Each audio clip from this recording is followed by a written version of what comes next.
Happy Friday. Welcome to the Deal Desk where I call your leads live. For some of you, this may be your very first time tuning in. Welcome. The way that this works is you have a form in your community.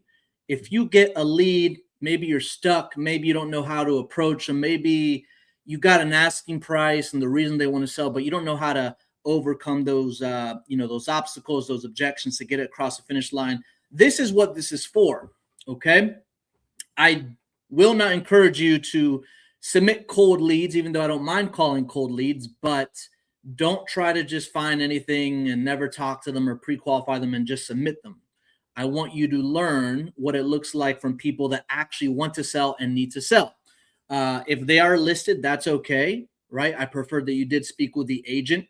And yeah, that's the whole point of the show, is just to make sure that you kind of learn from live calls. I think we got two more for the rest of the year. It's been an amazing 2025, but 2026 is going to be better. But let's get started with this first lead we have here. Okay. So this lead is in Pennsylvania. All right, Mr. Hayes, fair condition. Reason for selling: personal reasons, but property needs roof repair and some other repairs. She has owned it for 9 years. Okay. Asking price 105. Okay, perfect. So let's give them a call. And whether they pick up or not, I want to make sure that I try to give you some just some numbers that you can always go back to. All right. That way you know where you need to be. So you can pick up right where I left off, or pick up where you left off, then I left off, then you left off. You get the point. But let's go ahead and call this lead right here. And if you stay till the end, guys, I'm going to make a. Do not want to miss this, because you'll be having a great 20. Not down a little bit.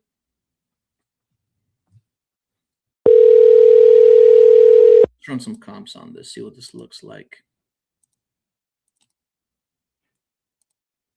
Please leave your message for 5. We'll try again. I don't know which building it is. It's one of these. Anything in Northeast, you have to make sure you really stay strict with the comps. Residential, commercial, single family. Difference when look at these things.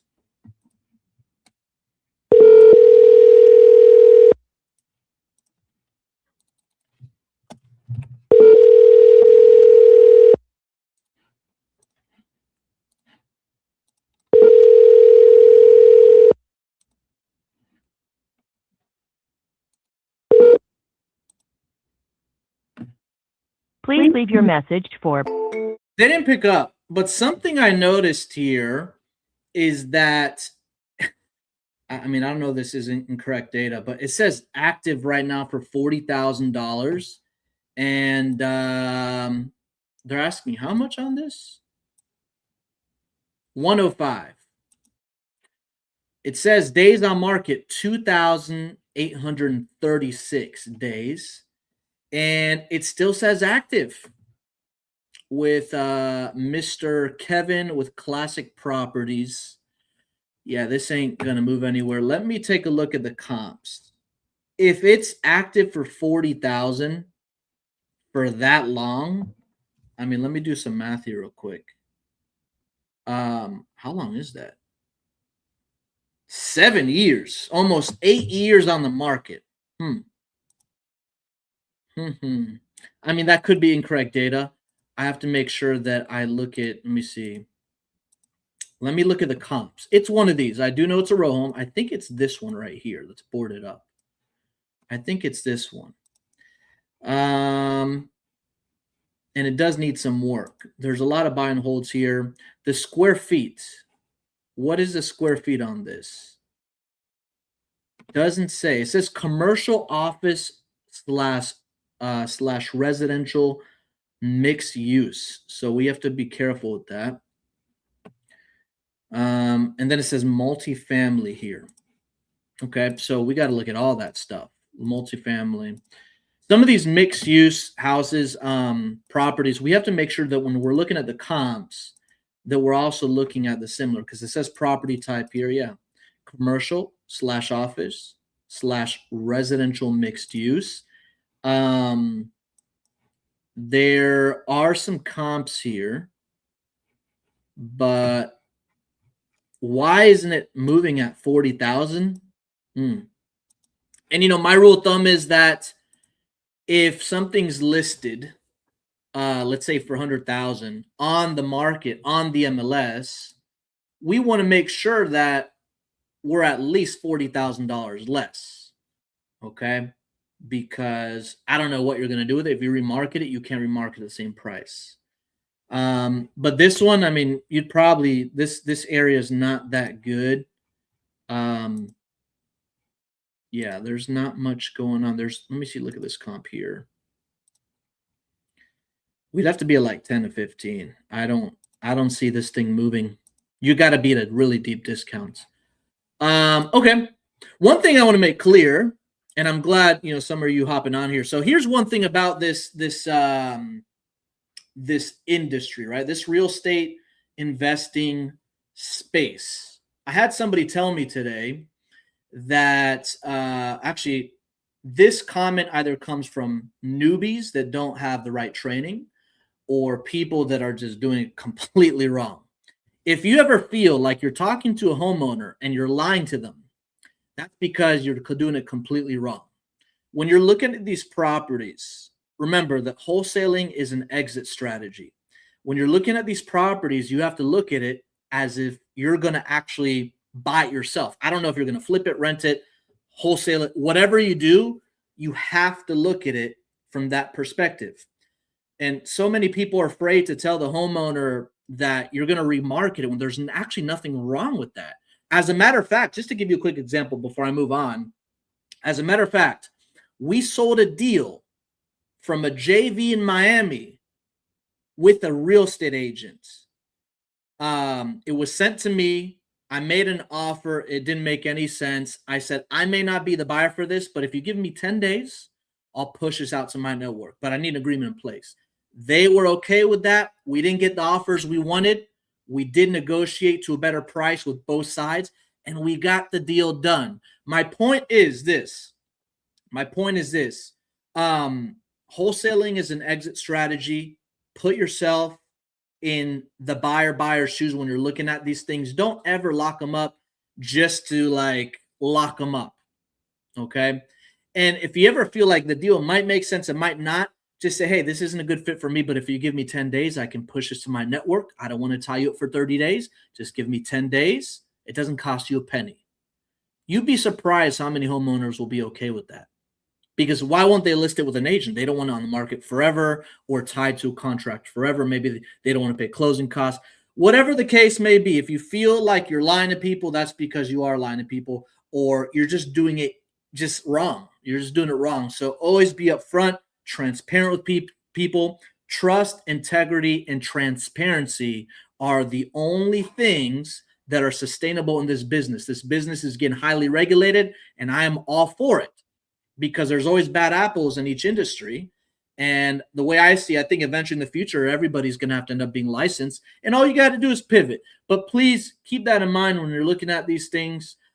These aren't just leads. These are people with problems. It's up to you to find a solution, but you have to be upfront, transparent, and set clear, crystal clear expectations. So just wanted to say that. Okay. And as long as you do that, trust me, everything else falls in place. But that being said, let's move on to the next one we have here. Looks like one just came in actually in Alabama. Let's take a look at this one. Alabama. Depends what part Alabama. You know, when I'm looking at these leads and they're in the outskirts of a small town, it makes it more difficult. So we always want to be a little bit more conservative with these. Okay, so this one does have some photos on it.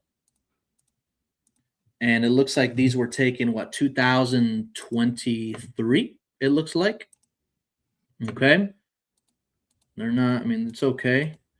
So what's the story with this one? Fair condition, selling it for good.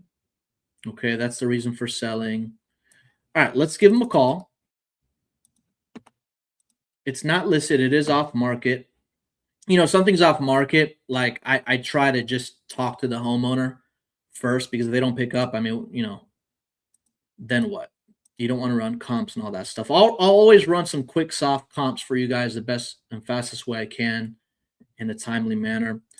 But just remember, when you are making the calls on your own, just make sure that you don't run comps before the call, because they don't call.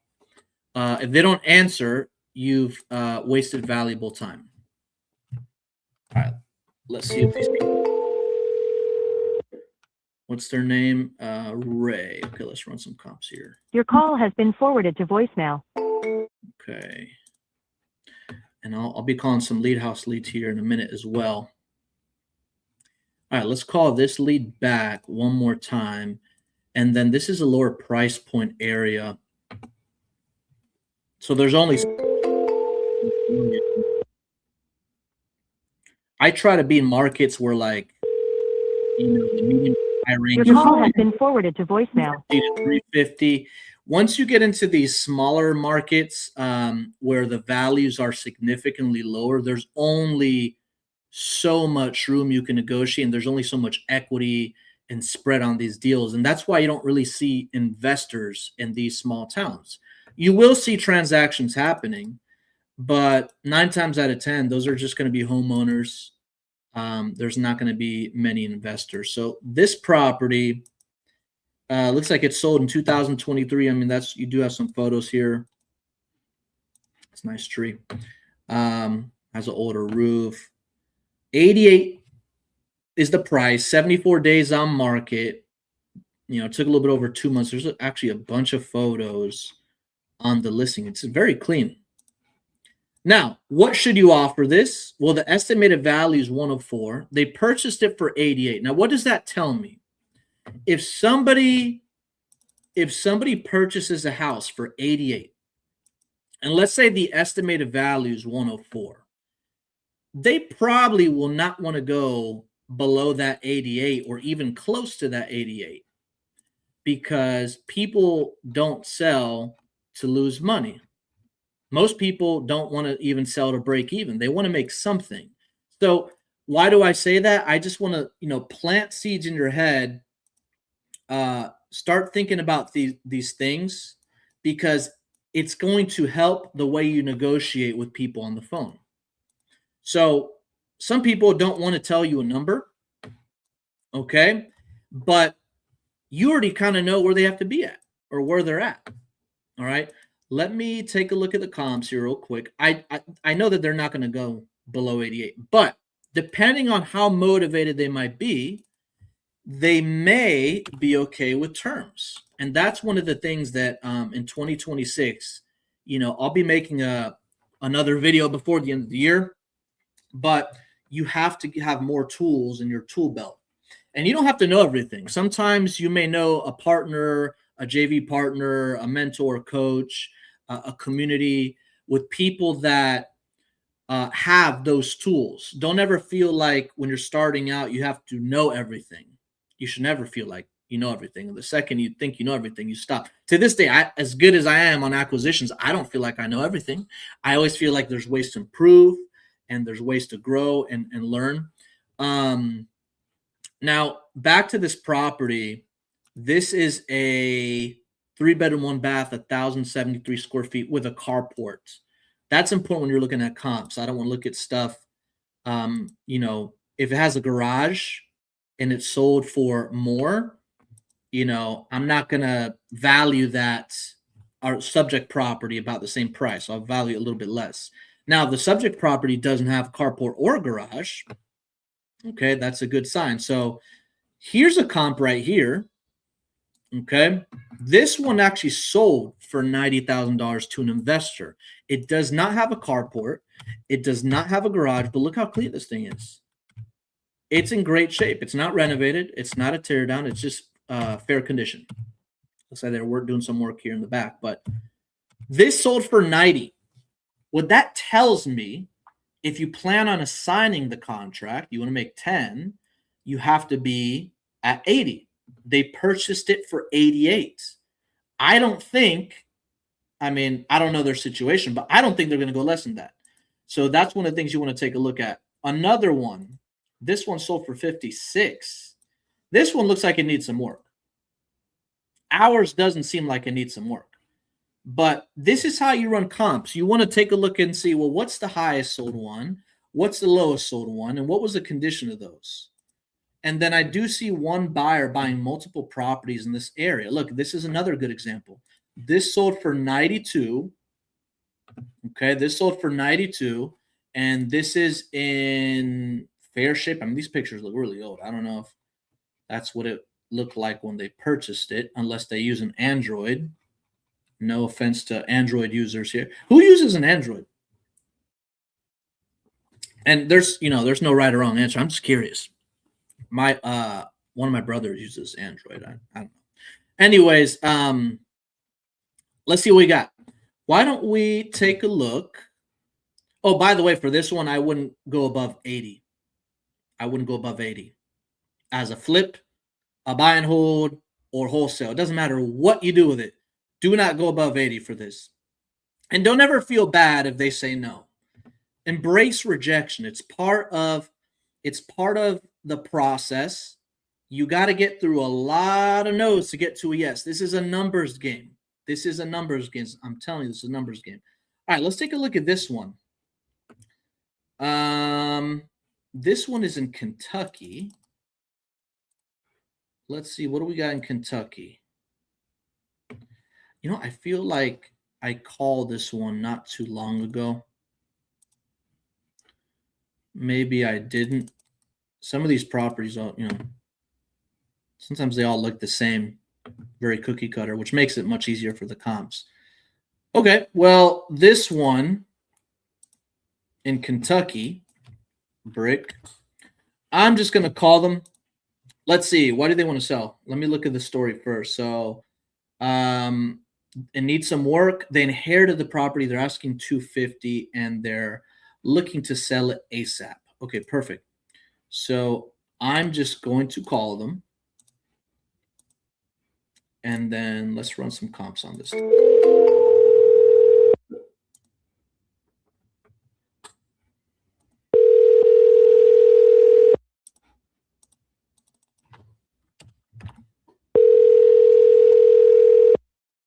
Mr. Bailey.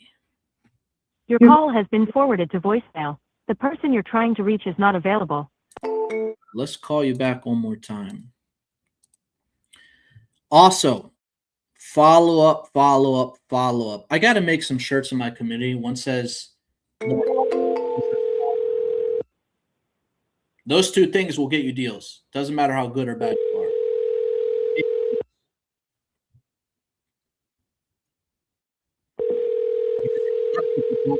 They want to push the easy button. They think that your call has been forwarded to voicemail. The person on your lap. That's not the way it works. Okay, so this person didn't answer.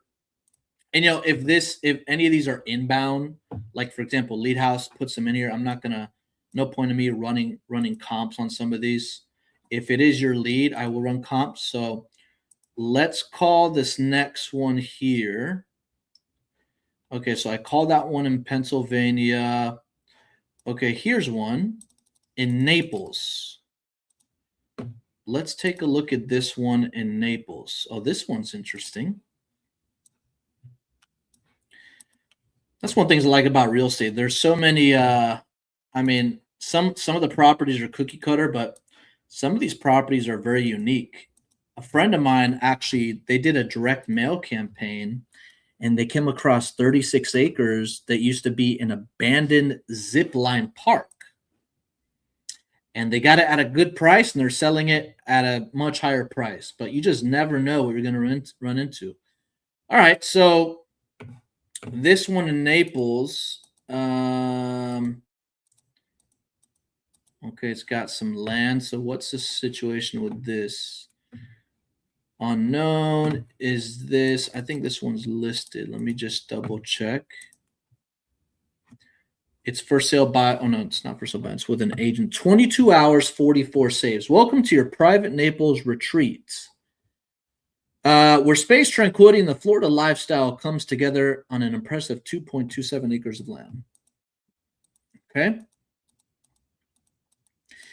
Also keep in mind, depending where this one's at, I'm not going to obviously show you the address. When you submit these, I don't disclose the address. Depending where these are at. Oh, this is actually in a good area. There's a lot of houses. Okay. That's good. Sometimes you'll get these and they'll just be in the middle of nowhere and there's just not going to be much activity, but it doesn't look like this is one of them. The rule of thumb is this, by the way.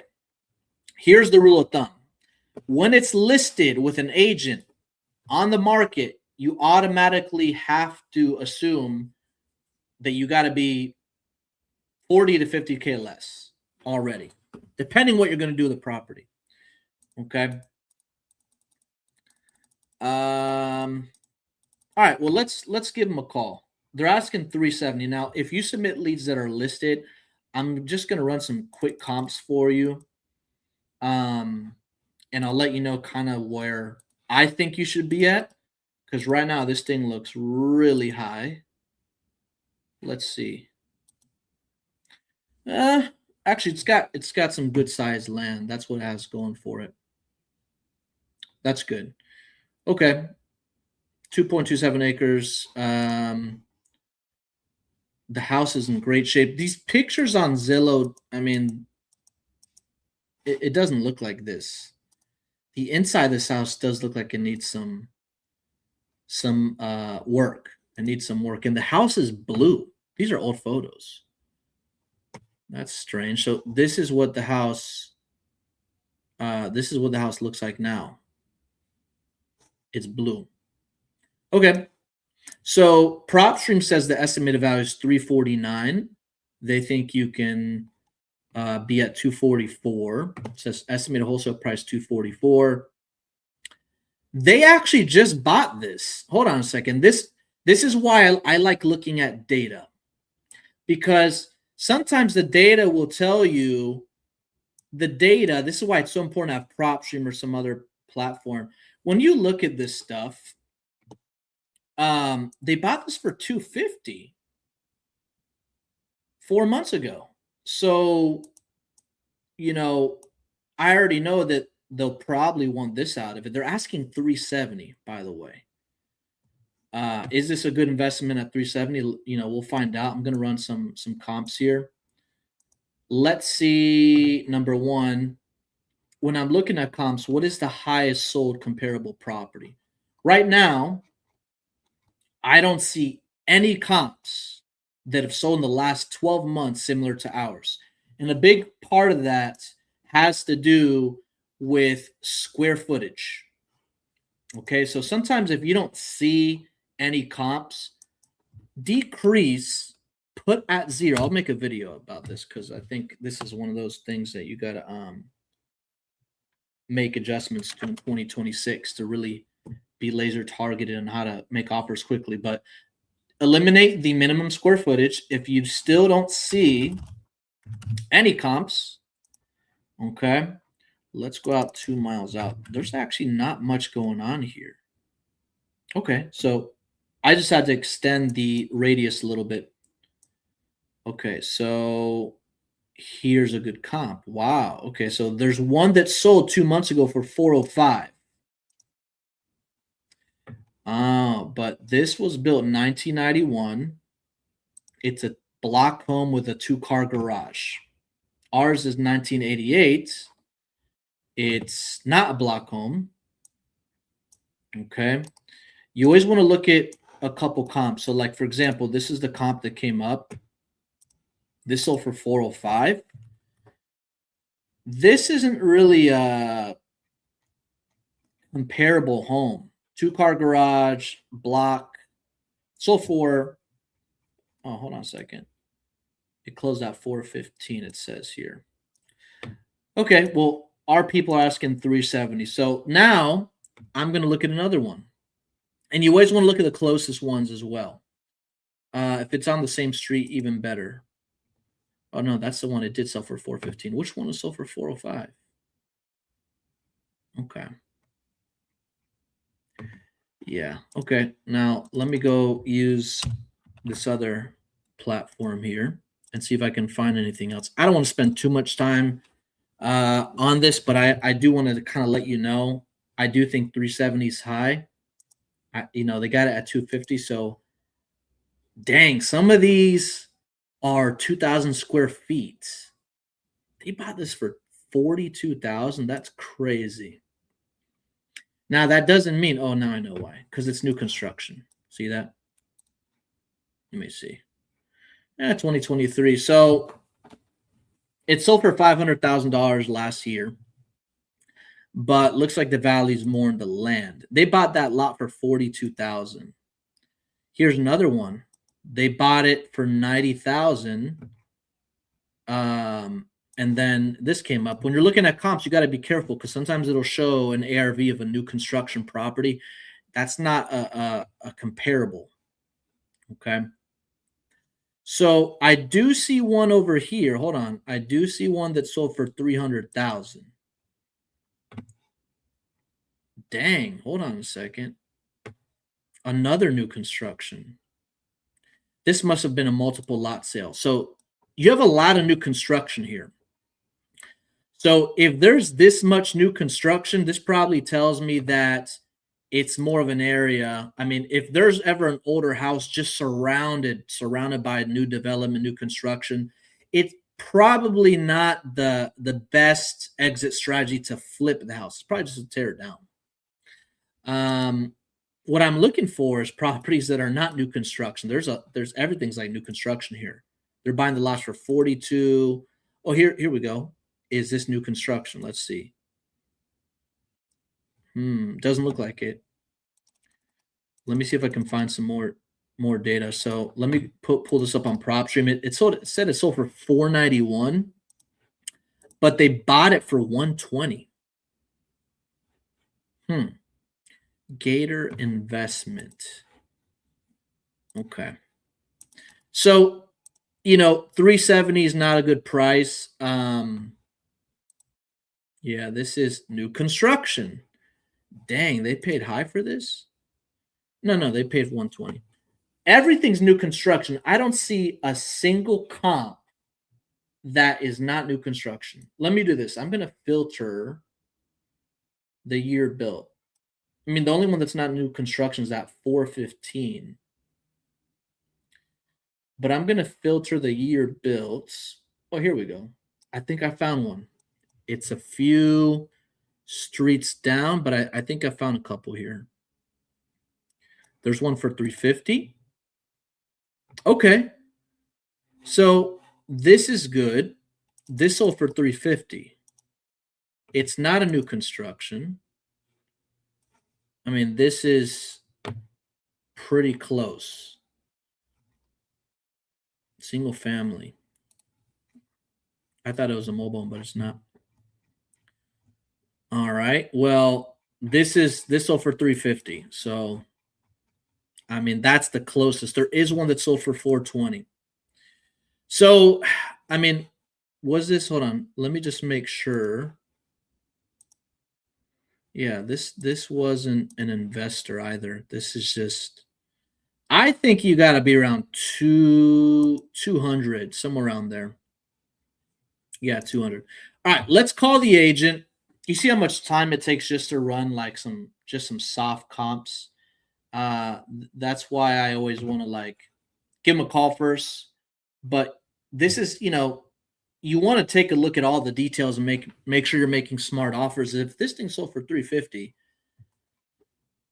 and this was not sold to an investor, let me just pull this up here real quick. 350. Who bought this? This is 8th Avenue. I'm just going to triple check. So it needs work. I was right. It was not an investor. It's a homeowner. And the person before that bought it for 320. And the person before that bought it for 58,000. So Not the best area. But let's give the agent a call. Now, where do I go from here? Okay, because I'm not going to judge how motivated somebody is based off their asking price. You can't, because what if this person's going through something crazy?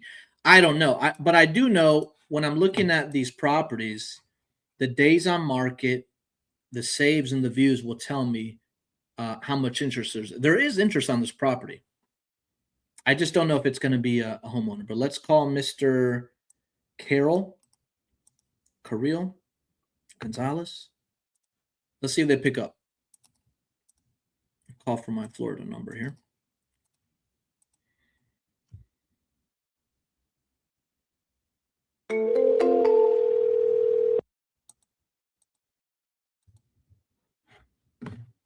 Hello.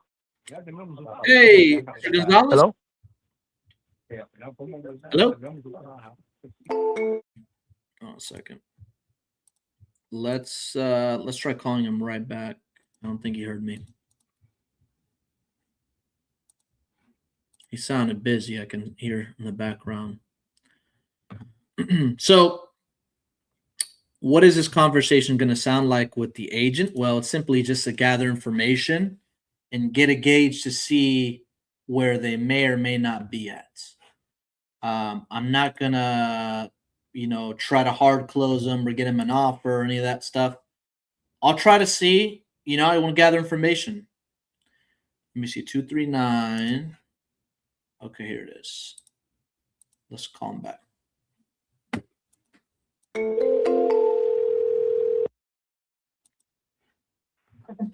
Hello. Hey, Mr. Gonzalez, can you hear me? Hi. Hi, my name's Steven. I was calling about the listing you had over there in Naples on 4th ¿You Avenue. speak Spanish? Español. Sí, dígame. Tú tienes un listing ahí en 4th Avenue, Naples. ¿Una qué? Oh my gosh. Hold on a second. Let me come back.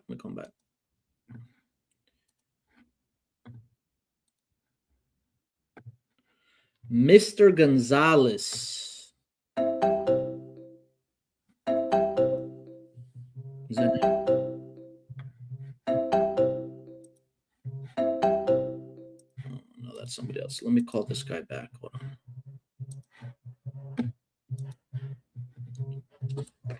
Where's his number? Hold on. All right.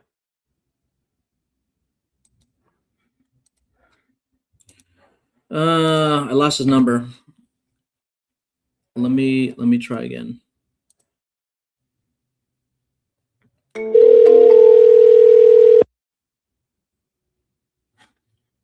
So there's just a bunch of new construction. So flips. There's no flips. Come on, Mr. Gonzalez. Flips. So what that tells me, there's no demand. Flips. The flips are the lots in the new construction. I mean, like everything around is new construction. All right, we're gonna move on to the next one. He didn't pick up. But anyways, this is why I think it's important. I think it's really important that you guys pre-qualify these before you submit them, because the last thing I want to do is you focusing on the wrong leads. I do have a video on YouTube about this. Like, don't ever feel like, okay, this for sale by owner, needs some work, but take a look at the area, right? Take a look at it. Ask questions to the agent. Get them on the phone. You don't have to have a perfect offer, a perfect script.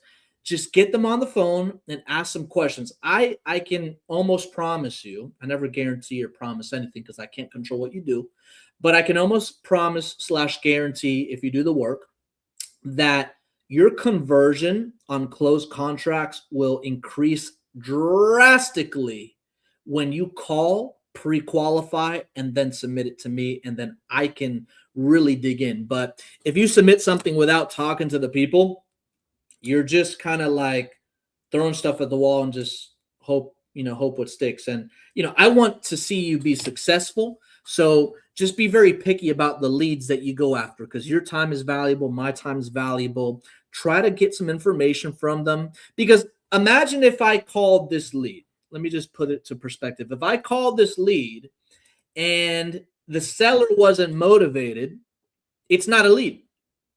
They want to sell, but what if they don't need to sell?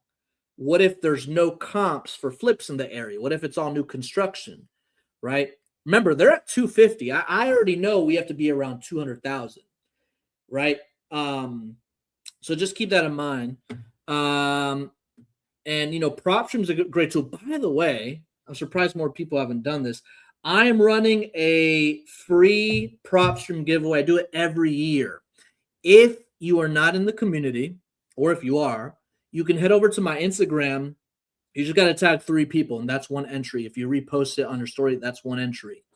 I do this every single year. I'm giving the most PropStream accounts away. If you are in the community, I'm giving away an AI Driving for Dollars list. I'm giving away 3 PropStream accounts, 2 or 3, but for longer. And a 10,000. I'm doing so many giveaways. I'm going to start doing monthly giveaways in the community. Anyways, going back to this, try to go after leads that are pre-qualified. Gather some information. If you guys don't feel comfortable making the offer, that's okay. We've all been there, but just ask some questions. Get in the habit of, let me call this agent. Let me find out why they want to sell. They may not tell you how much. They're not going to tell you, hey, we have this highest offers. Like, what offers have they turned down? Why does the homeowner want to sell? Are they flexible? Right? They just purchased this recently. Is it an investment gone wrong? We don't know, right? But I want to make sure that you focus on warm leads. All right, let's call this next one Columbia, Pennsylvania. Columbia, Pennsylvania. Now, this is, it has solar on there. Why? Can anybody take a guess as to why solar properties are not impossible, but why are they a little bit more of a challenge? I'd like to see if somebody might know the answer to this. Why are solar properties a little bit more of a challenge when it comes to real estate investing? Just in general. It's a really nice house, by the way. Really nice house. This is a big yard. Let me go over here real quick. It's got some land. It's on a cul-de-sac. Okay, I can't really move it around too much, but dang, this got solar everywhere. Well, depending on the terms and the lease and all that stuff, these things are like liens on the roof.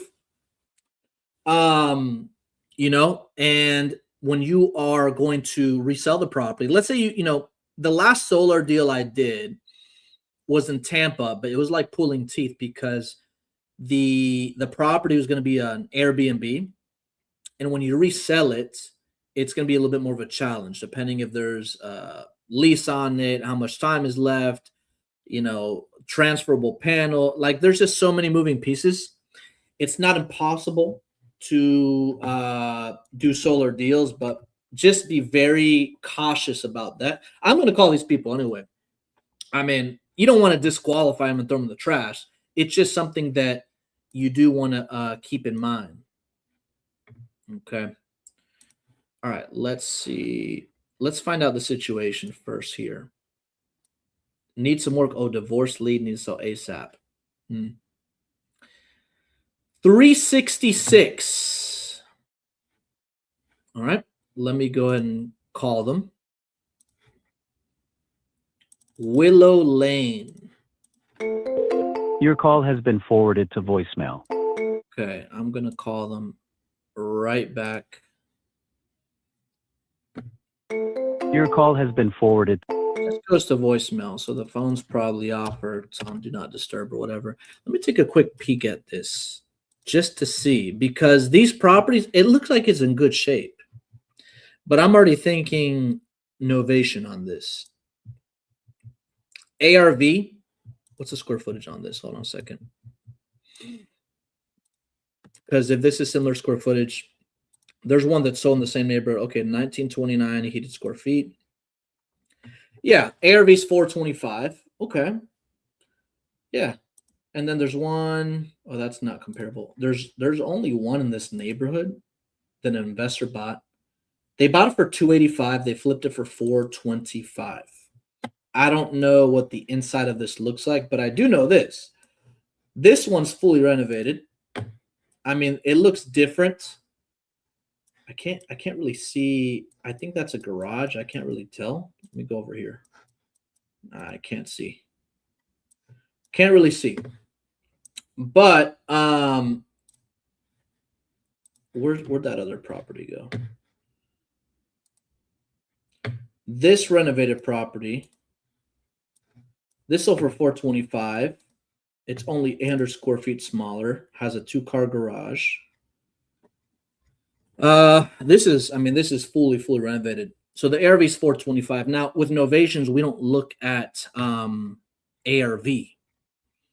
I want to see what did similar properties sell for. That's what I want to look at. You want to look at similar properties, what they sold for, and you want to look at active and pending too. How long are these properties sitting on the market? Are they selling quick? Are they, just stagnant, not doing anything? There are a few comps in this neighborhood. Let me look at active though. Active. Okay, there's no active. What about pending? There's no pending. So that could be a good thing. I mean, it is a good thing because there's nothing active and pending. There are sold. There's a couple here. Okay. Days on market, one sold for 38, one sold for 86, one sold for 57 days, 38 days. Okay, perfect. So it's right in between that 30 to 90 day window. That's what you always want to tell people. Now, the problem is that on the market, they're going to sell for around the highest one on the market sold for 340. Oh, this isn't really comparable though. It's like a 1-story. Okay. Here's one for 335. I think that's what it's worth, give or take. So you want to factor in 90%, closing costs, commissions, fees, profit. And remember, when you're pitching a novation, okay, if you're not familiar with novation, basically that's you partnering up with the homeowner. You guys are listing it on the MLS, working with a local investor-friendly agent.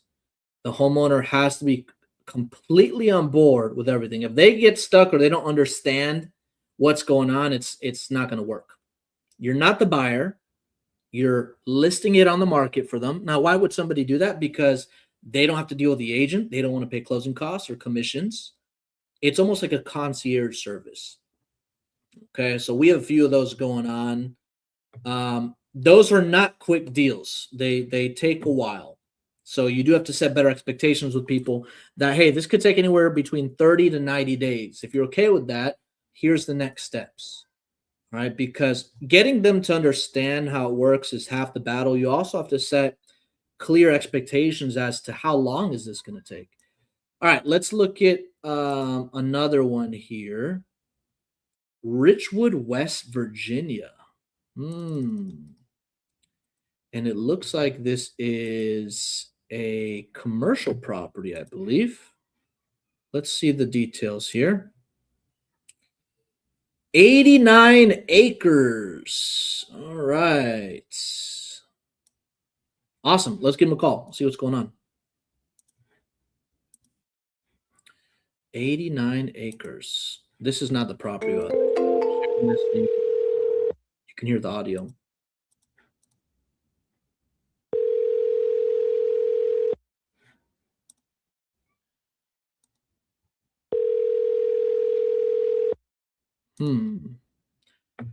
Commercial deals take longer. I'm sorry, you can't leave a message because the person you called has a voicemail box that hasn't been set up yet. In the community, I did drop a buy box for a family office and a hedge fund that are purchasing properties. Those take longer, but they're bigger deals.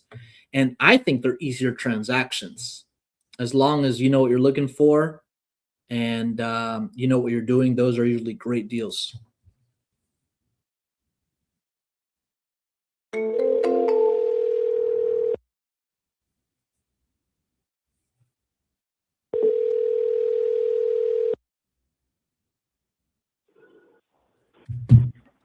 Hello? Hey, Mr. Gregory. Yes? Hey, my name is Steven. I think you filled out a form about your property out there in West Virginia and Richwood. Are you still looking to sell? Yes. Okay. Did I catch you at a good time? Just had a few Oh. questions. Almost. Okay. Anyway, go ahead. Is this just raw land? You want, Is this just raw land? which one you talking about? The one in Sure. Richwood, West Virginia, the 89 acres. Yes, it's raw land. Okay. Is there anything on it? No. Okay. What's got you looking to sell? Taxes? I'm not doing nothing with land. Yeah, I ain't doing nothing with land while I pay taxes on something I don't use. Yeah. Other people hunt on. When were you looking to sell? Probably by next year. Within too long. Yeah. Are you trying to do like a 1039, or are you just selling? Just selling. Okay. What are you needing to get out of it? These two about $2,000 an acre going price around here. 2,000 an acre? Uh-huh. Okay. All right. I'm going to evaluate the area. I know that you don't have much time on the phone, but I'm going to evaluate the area to see what kind of ballpark we'd be in. Can I call you back at this number later today? Yes. All By right. now you caught me on my lunch. I was eating lunch. When's a better time I can call you back? About 2 o'clock. 2 o'clock. Okay. We'll talk then. Actually, I had a survey. My dad in the 90s. Yeah. He said 89, but actually, when the survey all the points and stuff, comes up to about 96 or 97 acres. Oh, okay. So it's 96 to 97 acres. What was it used for before? Was it always just raw land, or did you have any plans with it? Well, my grandparents was going to move up there and start farm and stuff, cattle farm, but it didn't work out. That was during the 40s. Oh, wow. Okay. Yeah. And then all the sons moved away, so. Gotcha. Would you be open to, if we can pay you a little bit more than you're asking, would you be open to seller financing the land? What's that mean, Lynn? Oh, seller financing. We'd make a lump sum payment at closing, and then we make payments over time. You'd be the bank on it. Oh, yeah. Okay. If the price sounds good, yeah. Perfect. I always just like asking, people that own these types of properties. Sometimes it's easier on the taxes as well, But okay, I'll do some homework here. 13 acres of land too. You have 13 acres of land as well? Mm-hmm. Riverfront property. Riverfront property. Yeah.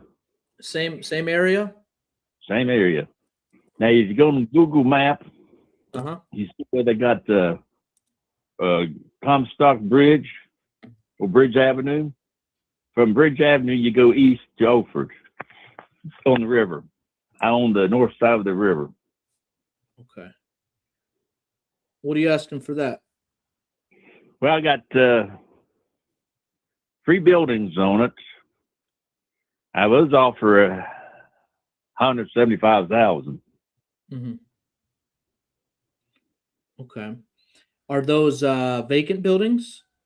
No, they're actually rental apartments. That's why I asked them more money, because you're getting $1,000 a month income off of them. Okay. Okay, a month. How long have they been there for? 2003. Me and my dad built a convenience store. Okay. They're on an annual lease? Year to year lease. Okay. A Of thousand. course, West Virginia, you break the lease anytime you want to. I mean, Right. What was it doesn't for the property of the 97 acres, what's the address for this? Because I think I pulled up. I'm not sure if I have the right one. Do you have the exact address?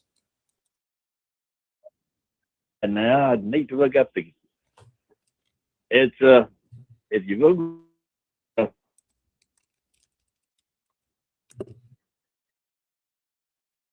my Same it's street? up below Same street? it. Go ahead. Same street? Yeah, on the Okay. same street. The- Now, if you look, you see Richwood Cemetery. Okay. It's west of the Richwood. Got it. Okay, I'll write that down. Okay. I'll I take mean, if you look at Google Map, you can't miss the cemetery, and you look west Yeah. of. got it. Okay. I'll take a look at these today and then I'll give you a call back and let you know what options we came up with, okay? Okay. All right. Thank you very much. We'll talk soon. Okay. Bye. So these commercial deals are not quick 7-minute offers. I do ask questions like, taxes. He has no use. Taxes. He is open to seller financing. A lot of the commercial buyers are going to be open to that as well for tax purposes. He's looking to sell the next year. And he also told me he has a riverfront property. He gave me the address. I had to mute myself a little bit. That's why I sound a little bit choppy. But this could be a good one. Now I have to do some due diligence and see the area, the population. There's a lot that goes into these things. And then what I'll do is I'll put together a letter of intent. It'll have option 1, the cash offer. Option 2 is typically the seller financing offer.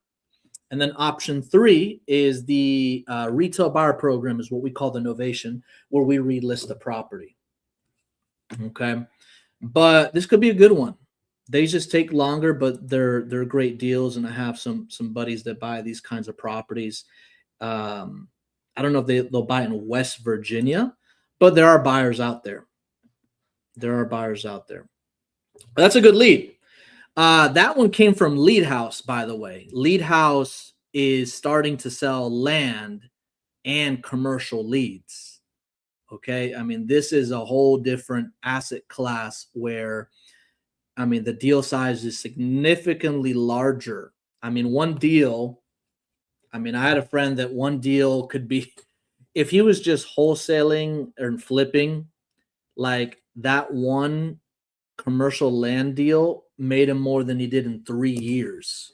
But it took a little bit, because there's a lot of due diligence and you got to see what you can do with it. And, but I love that stuff. I love a challenge. I love looking at different things. And sometimes these bigger deals take the same amount of effort, if not less, than a house. Isn't that crazy? Some people think like, oh, commercial is this, very hard and this and that. It's actually, sometimes it's easier.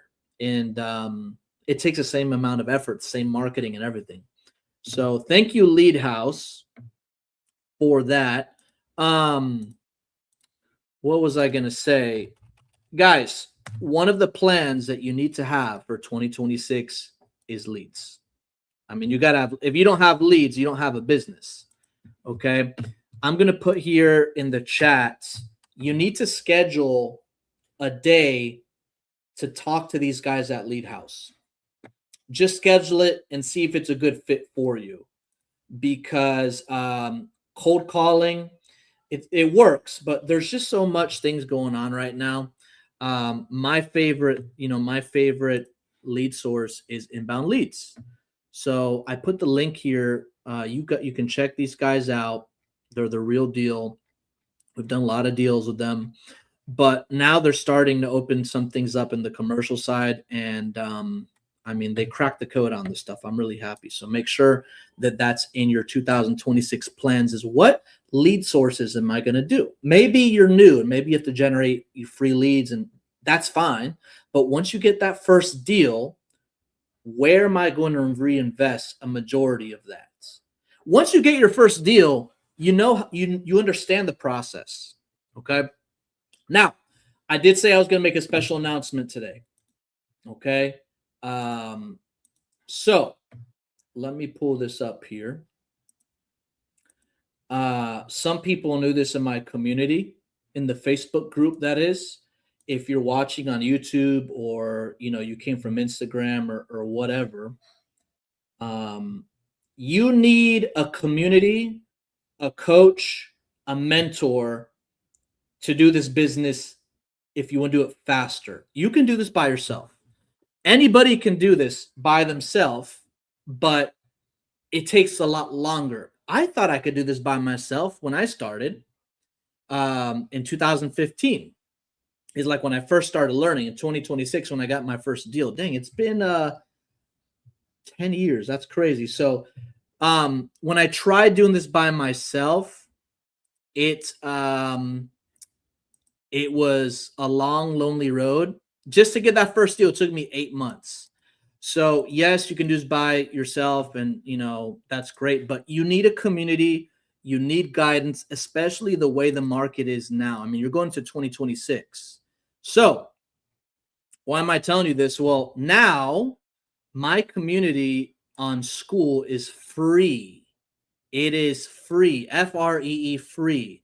You get access to the course, the toolbox, the calculators, the scripts, access to everything. We have calls on, a lot of calls throughout the week. So like, you're always going to have accountability. You have access to communicate with me. There's a lot of things you could do. But one of the things that is really powerful is just the community itself. I mean, you got all these tools. I'm going to have workshops and stuff. You have this calendar. I mean, this month, I'm going to be on vacation, but next month, look at the calendar next month. This thing is stacked. Almost a call. I mean, there's a call every single day except for Saturday and Sunday. Okay. So just make sure that that it doesn't cost you anything. Sign up and get accountability. There's no other community that I know that I'm going to help you call the leads, close the deals. And I'm going to start doing monthly giveaways here. Like right now, I'm doing a Christmas contest. First place prop stream for 90 days, 1A drum for DARS, skip trace list. Second place prop from 2 months plus 10,000 skip trace records. And then third place prop from 2 months. Okay, and the winner's going to be announced, or the contest ends the 22nd. Winner's going to be announced on Christmas. But it's just a lot of fun. I mean, having a community or coach or mentorship or something just goes a very long way. So make sure that you tune in. There's no excuse now. It is completely free. I will post this on social media later on, but 2026, I was talking, my guys this morning. 2026, I feel like going to be the year of expansion for us, but separation as well. Like a lot of people, it's funny because when I started in 2015, like anybody can just get in and crush. Now the marketing's different, the regulations are different, everything's different, the tools, the system, the resources, the AI, everything is just different. So there's different things that you have to implement in 2026 that are not the same when you first started. You could even been doing this for a year. This industry changes so rapidly, but you need accountability, you need a community, you need the right tools and resources, and it's going to be fun. It's going to be fun. Any questions? Let's see. What do you recommend? What do you recommend new wholesalers find motivated sellers? For sale by owner, bandit signs, Zillow,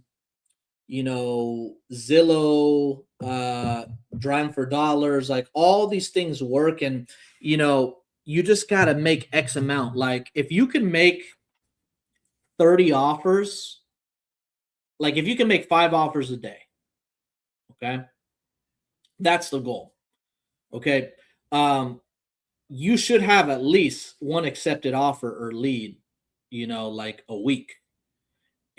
I always say 30 offers to get one contract. But, for to find motivated sellers when you're brand new, don't ever get this analysis paralysis, because I had it too. I was trying to get this and use this and use this. Just focus. I'm telling you, just focus on making offers. Okay. But you have to be speaking to the right people. Like, to find a motivated seller, you have to pre-qualify them. They're all out there. For me, a motivated seller is somebody that wants to sell and needs to sell. I think that off-market leads are the best, but when you're starting out, depending on your marketing budget, it is a little bit more difficult. You do have to jump through a few more hoops. Relationships with real estate agents to have off-market properties. We're doing a JV that we sold with a property that was off-market from an agent that, one of the members in the community got a hold of, and built shout out to Arvis, a great relationship with them.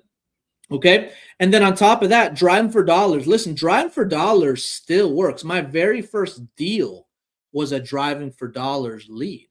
Do not sleep on driving for dollars. It works. You just have to do it. And there's easy way of doing it. There's hard way of doing it, right?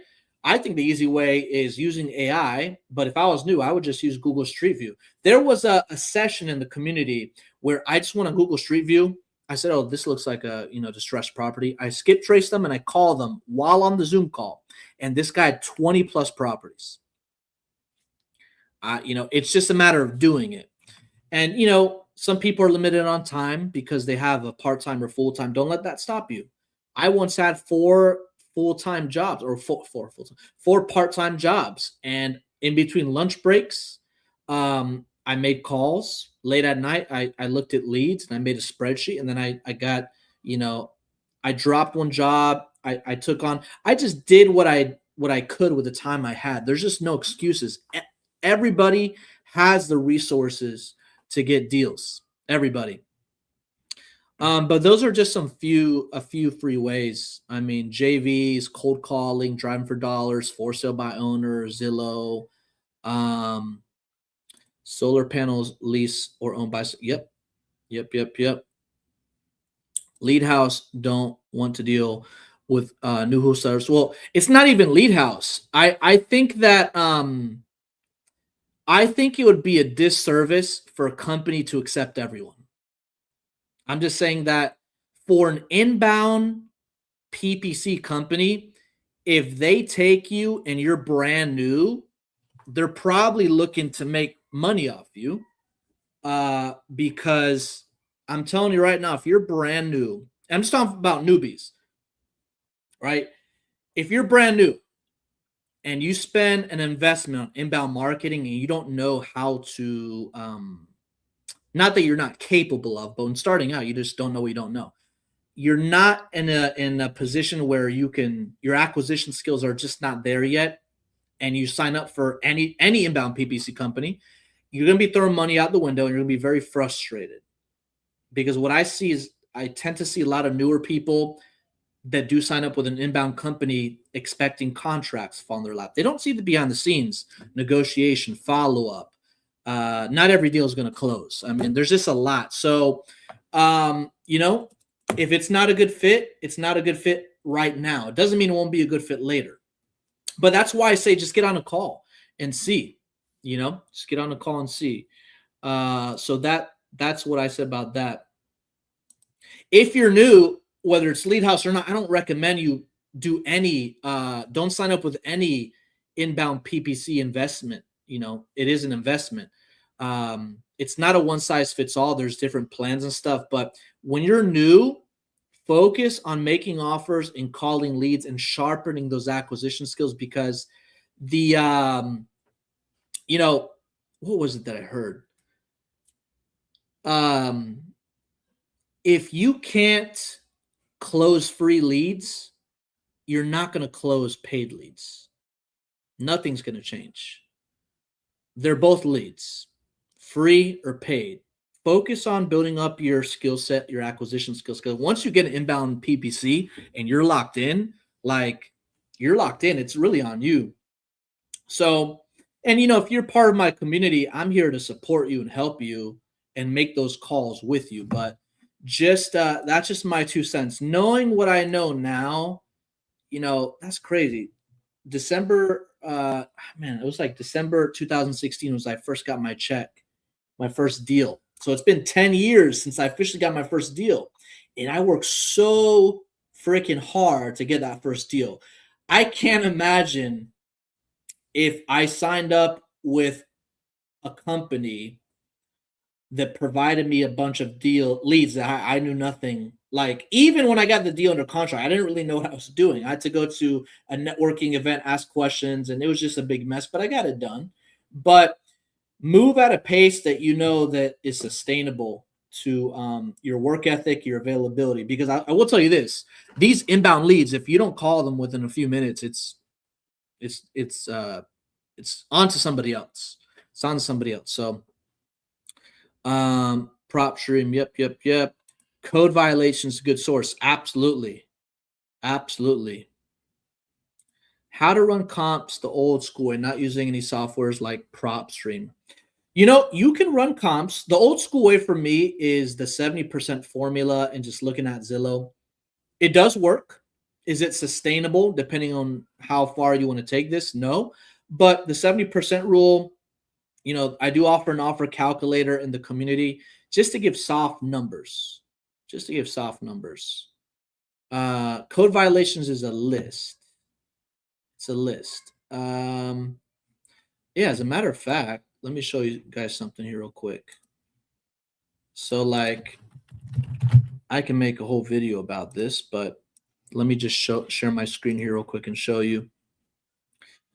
So for example, like if I want to do deals in Tampa and I want to pull a list, okay, I click these filters, okay, and I can select all these lists: auctions, divorce, high equity, liens. Like, these are all lists. Everybody goes after the same list, by the way. The magic and the secret is who's calling them, who's following up with them. And you do want to get a little specific, right? So like residential, single family, you can go after these as well. Multifamily you can go after as well. Year built, you don't want to go after new stuff. Like, let's say you put 1980 is the max. Okay, another thing you can do, owner information. I always recommend a minimum of 30% equity. Years of ownership, I mean, you could put 10 there. Okay. Where's that? Here it is. Okay, estimated equity minimum 30%. Okay. And then lead list, like what do you want to go after?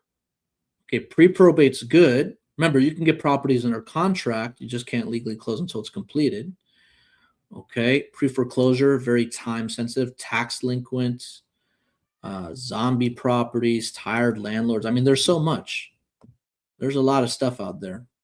The more picky you are, the less properties there's going to be. Okay, but you want to list stack these, call them. You can also select off market as well. I'll do a video on this actually in the community. I mean, I'll put it on the YouTube channel, but yeah, you want to make sure that you plan for 2026 with the right tools, resources, and lead source. And if inbound leads isn't for you, that's okay, right? Start off with cold calling, driving for dollars, calling for sale by owner. Just get the hang of it, okay? Also, if you're driving for dollars and see house that has bright colored paper on the window and or doors, that is a clear indication that's a code violation notice. Yep. And those are motivated sellers. But guys, make sure that you join the community if you haven't already. We're going to be really busy here, giving some good stuff. And yeah, I have the last deal desk of the year is going to be next Friday. Dang, that's crazy. Unless you're in the community, then we have it on the 29th. But what a year it's been. Listen, this is such an amazing vehicle to be in to get to where you want to be, whether it's financial goals, whatever it is. This is such an amazing vehicle. So, guys, have a blessed Merry Christmas and a Happy New Year. If I don't see you, I'll see you one more time, hopefully next Friday. If you have any questions, shoot me a message. Make sure you go to my Instagram. If you're not in the community, go to my Instagram. Or if you're in the community too, go to my Instagram, tag 3 people, or reshare the post to get entered for a free prop stream. I mean, I'm just giving these accounts away. Go take advantage. Guys, have a Merry Christmas and a Happy New Year. Stay blessed. Make offers. Follow up.